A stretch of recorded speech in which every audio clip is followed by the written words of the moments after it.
The newest wave of Commander Legends Baldur's Gate spoilers have just been revealed, and I have to say, these cards are looking pretty godly and pretty dicey. Magic. I am a wizard! History. I'm an old wizard! The magic historian. My bones hurt.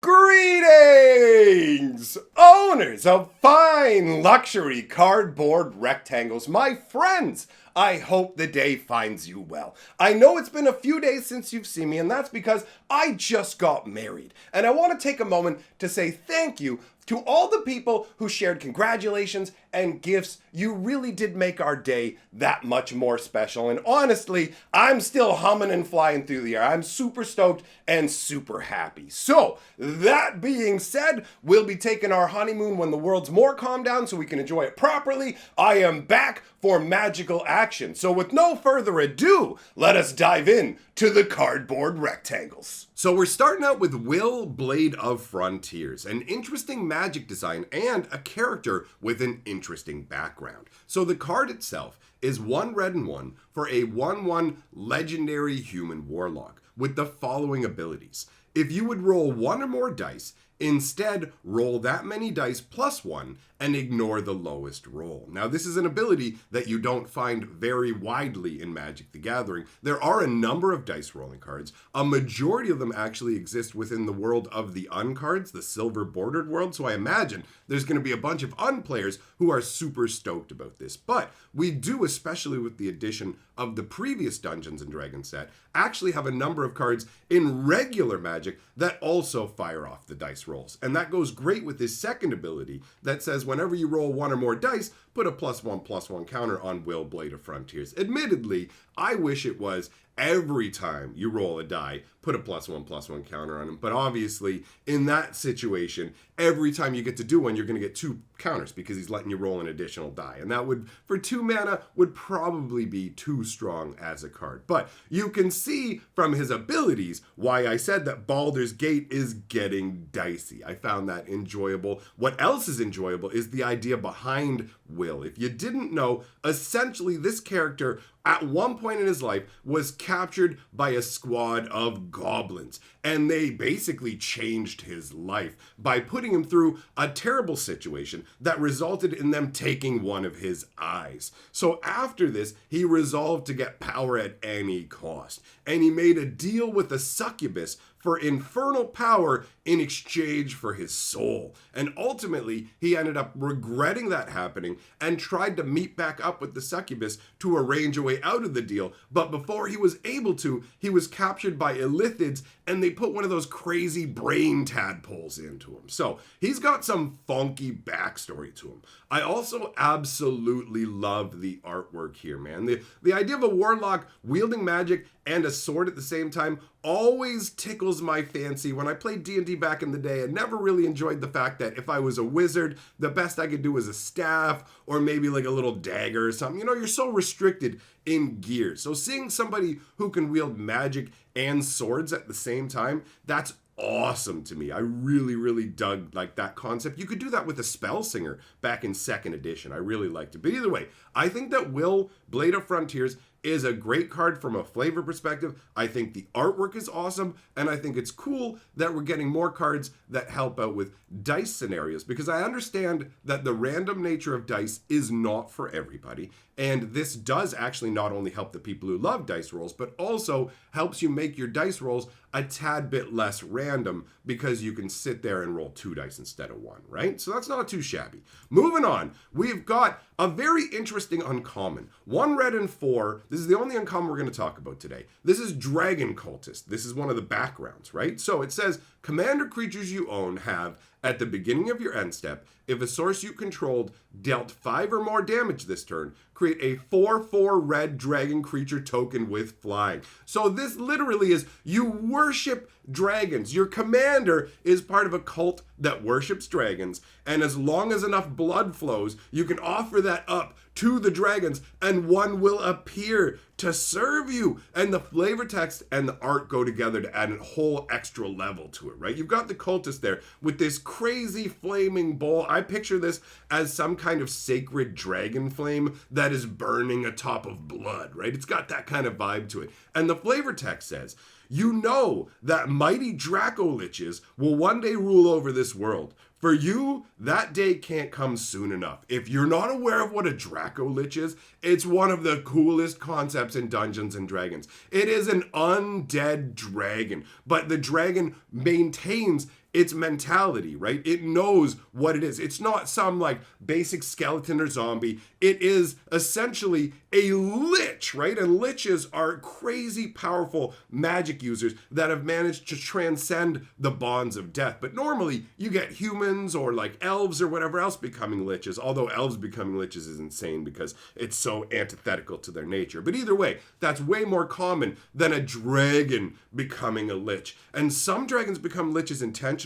Some dragons are turned into Dracoliches unintentionally, but they're super powerful, they're super intimidating, they're super flavorful, and the idea that you're literally making your commander a part of a cult that worships Dracoliches is so incredible to me that even though this card admittedly may not be the most exciting, it made it in purely on flavor. And I have to admit as well, I love the idea of combining this card with the next card we're going to talk about, which is Jaheira, Friend of the Forest. A couple of cards we're going to talk about today aren't going to be in English, but don't worry, I will tell you what you get here, all right? So, Jaheira is a 2/3 legendary human elf druid. So she is a half elf. I love that half elves are in Magic now. This is a lot of fun to me. The ability, though, is where it's at.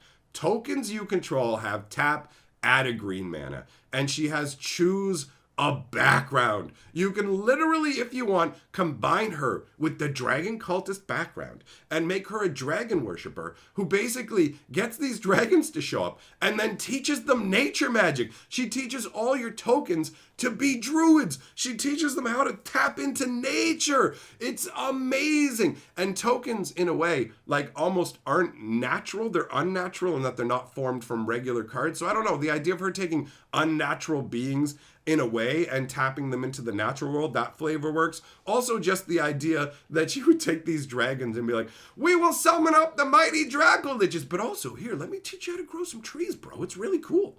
I love it.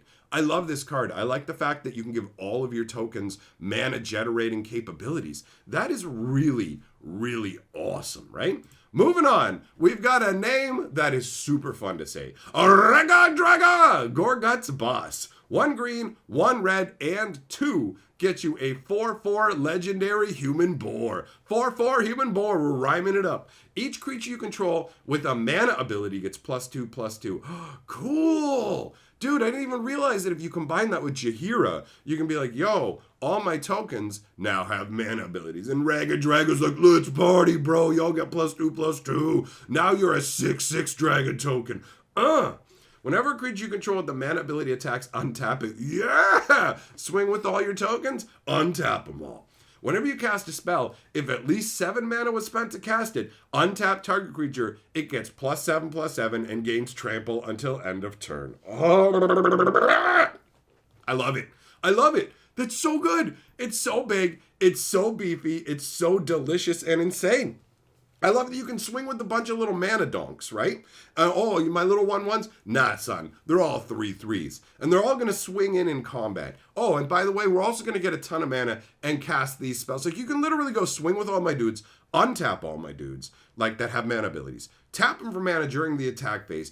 Cast a huge spell. Play this +7/+7 style trigger ability after blocking has been declared. Get Raga Dragon. We're going to Gorgut you around town. I love this. This is an awesome card. Like, dude, this is super hype. And the artwork looks, I have no idea how it ties into mana abilities or whatever, but it totally gives the vibe of let's just trash everything, man. Raga Draga looks like he has this massive warhammer of destruction. I can't even make out what the tip of it is because whatever it's hitting is just being obliterated with this fiery glowing light, and giant chunks of stone are flying out in all kinds of directions. Man, chaotic and awesome. And I love that one side of the artwork shows this big flaming explosion and the other side shows lightning blasting down from the back. Wherever this is happening, you do not want to be there. The next card we're going to talk about is Tyrannus, Prince of Darkness. So,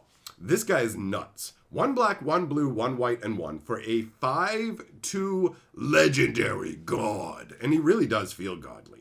As long as your life total is less than or equal to half your starting life total, he has indestructible. This is interesting to me because normally to get boosts and bigger like benefits, you would think of being at higher level of health, right? Think about a video game where, Legend of Zelda, for example, where you swing your blade and if you're at full health, bam, you get that additional wave of force that goes out. But in this case, it's more like Tyrannus is feeding on your life energy. So as long as he's been able to feed on a fair bit of it and things are going not so great for you, he is like drawing on that power and becoming indestructible. To me, it's like he's feeding on Planeswalker essence. As you lose that, he's drawing it into himself and using it to like make himself indestructible, right? And the next ability is where it's really insane, obviously, because indestructible is nice, but come on. Whenever another non-token creature you control dies, target opponent may have you draw a card. If they don't, you may put a creature card with equal or lesser toughness onto the battlefield from your hand. This doesn't care about casting costs.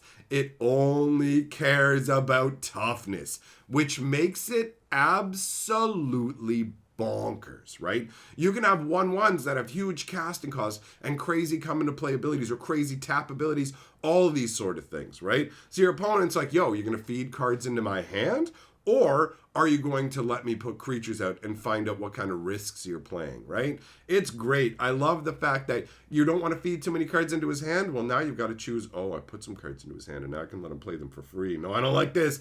I do not like this at all. And understand as well, you're not even casting this creature. You're putting it straight into play, right? It's not being cast. So you won't get casting bonuses, but also you can't use a spell that says like counter target spell because it's not being cast. He's straight up slapping them into play. Man, what is his armor made out of? He's sitting on this epic throne. The size of the throne looks like it's too big for him. And I like the sort of indolent nature that he has. Like he's sitting on the edge of the throne. He's sitting on just one side of it. And he's got this black magical death energy just kind of flowing up out of his hand. To me, I picture that as Planeswalker essence that he's just drawn into himself, right? But obviously that can tie into his dark. He's the Prince of Darkness. So having that kind of magic makes perfect sense. Pretty sweet card. I like the armor. I like whatever. There's just something about him that ultimately doesn't feel intimidating. Is that crazy? He doesn't feel intimidating. To me, actually, the gargoyle lurking in the background almost feels a little more threatening. He looks a little too much like a party boy. Of course, if I was there in person, seeing feeling the presence of a god and seeing that black essence of death wafting up off of his hands, I would be intimidated. But I just have to say that there's just something about this artwork that doesn't make him feel scary when he definitely should be scary. Next card. Oh, it's a Londo. Okay, because of my wedding, because I missed a few days of spoilers, there's a couple cards that technically aren't today's spoilers, but we have to talk about them. And Londo is one of them because I love this card for a bunch of reasons. 1 blue, 1 green, and 2 for a 3/5 legendary human shaman. His ability is awesome. Tap him, draw a card, then exile a card from your hand and put a number of time counters on it equal to its mana value. It gains when the last time counter is removed from this card. If it's exiled, you may cast it without paying its mana cost. If you cast a creature spell this way, it gains haste until end of turn. Then remove a time counter from each other card you own in exile. So, if you didn't know, back in the day, they did a set called Time Spiral, right? Where they brought in the idea of time traveling and bringing things from different, timelines, all this sort of stuff. And we got the ability Suspend, where spells would be exiled with time counters or suspend counters on them, right? And then you remove the suspend counters from them. I don't know if they're separated suspend counters and time counters and they're two separate things, but this is essentially the same thing as suspend, but keyed in to a Londo, right? So basically, if you have no cards in your hand, you're going to draw a card, exile that card from your hand, put time counters on it, and then remove one time counter. Well, not from that one, sorry, because it's each other card. So he basically can speed up time on previous ones. So I love this. It's the idea is that he keeps looking into the future and seeing what's going to happen, and the artwork really transmits that fantastically, right? He does have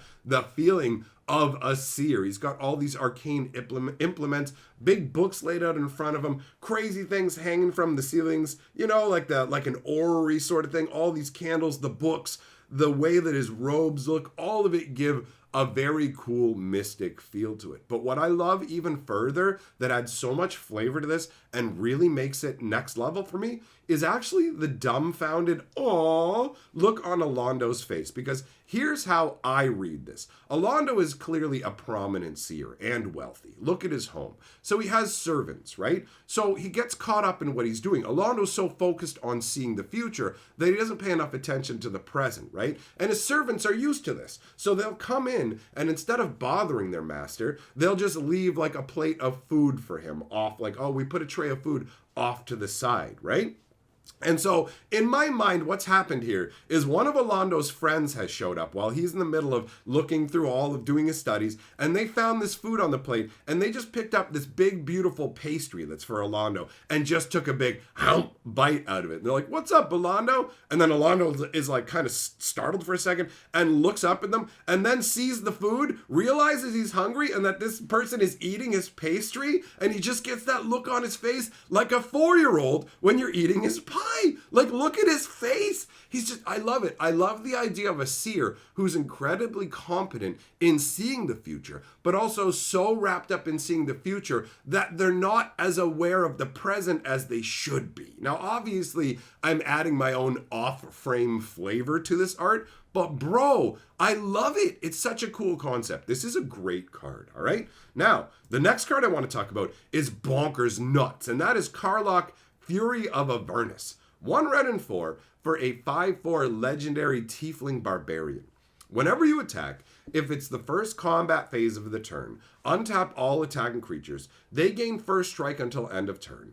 After this phase, there's an additional combat phase. This blows my mind because this is the same ability that Aurelia Warleader has. But Aurelia Warleader is restricted by having a casting cost that is not only more than this. Not only does she cost more than 5, she has 2 red and 2 white in her casting cost. And on top of that, she does not give the creatures first strike too. So it's like, whoa, wait a minute. We're going mono red with this. You only need a singular red mana to be able to rock this. You can put it out for 5 mana, and whenever you swing with it, on top of it, you get to give them all first strike after untapping them. Like, when you swing the second time, they're going to have first strike again. And Karlach is a 5/4 body on top of this. Like, she untaps herself as well and gives herself first strike. It's bonkers. And then they went, you know what, by the way, also choose a background. So you can slap a background on top of it too. Like, how is that close to fair, dude? Like, look, this has a mythic rare symbol on it, and my bet is that this is going to be one of the big mythics. Maybe I'm wrong. Bear in mind that I am not the king of Commander. I only have 1 Commander deck. Oh, and by the way, I put my Mischief Battlefield Forge into my Commander deck last night. I was going through my binder and I found it, and I'm like, well, how is this not in my Hazes on Commander deck right now? Anyways, I'm getting a little off topic here. So, when it comes down to Commander, I only have 1 deck, right? So, I'm not the best at Commander assessment overall, but I feel like this is a huge deal. And Mythic Rare means it's going to be harder to get. I think this is going to be one of the more valuable cards from the set. But double check that with people who are more experts on Commander, right? Before you take that as gospel, my friends. Now, the artwork is pretty sweet. I gotta say, I love this perspective where you've got like the crazy, is this a war pick? Because that's what it looks like. You've got the flattened head on one side, and you've got the pick that's being swung down with intense force. I love the fact that you have like if you look at the lines that are showing the movement that are arcing up above Karlach's head, that really does give an idea of how fast she's swinging this weapon around, right? Like it's just a boom, lightning quick, and you're done. And I assume that she is being depicted somewhere in one of like the 9 hells of Dungeons and Dragons. It's got that kind of a vibe overall to it. I really like the artwork.